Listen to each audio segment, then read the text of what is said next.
It's an amazing love story. Just the best.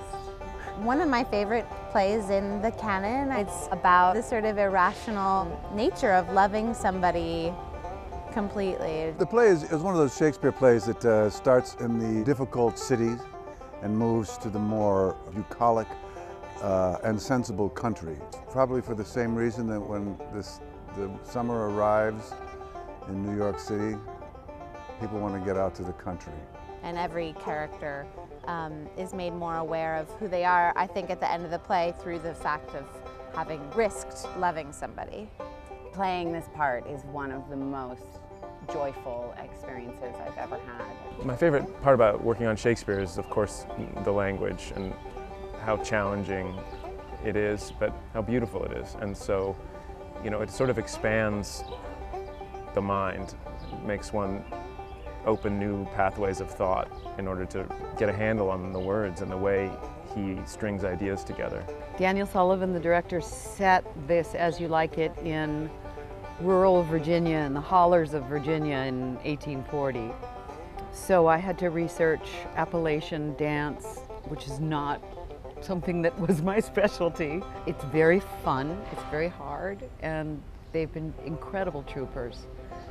And the band are some of the best bluegrass people around, like Tony Trischka, Steve Martin, who composed the music, introduced to us as probably the greatest banjo player in the nation.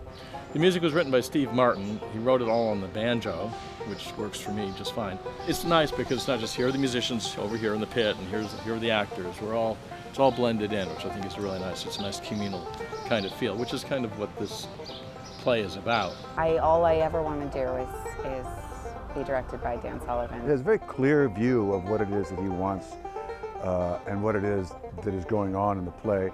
He's very attentive to plot and also very patient with the actors in the play, what it is that they want to do and what it is that they want to bring to it. He's such an excellent interpreter of Shakespeare. He really understands the plays on a fundamental human level and is able to communicate that to actors and to audiences. I think it's so funny because more than any place I ever work, no matter how prestigious, this is the ticket to get, because it's the way theater is designed to be. It is open to the public, and it really is a matter of how much you want to be here. You see the castle and the stars and the breeze, and it's as magical as I always imagined it would be. It's more, actually. So I'm thrilled. I'm so happy to be here.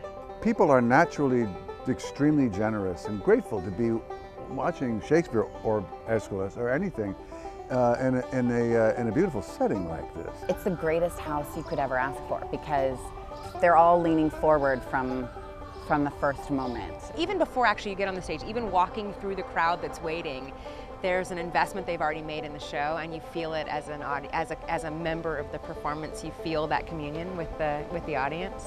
I've never had the experience where I feel so kind of unified with an audience than in the park, because you know you're all outside and rain, wind, helicopters. You're all just there in the middle of the park together and are going to go through exactly what you're going to go through together, and it's so beyond any of our control. It's really special.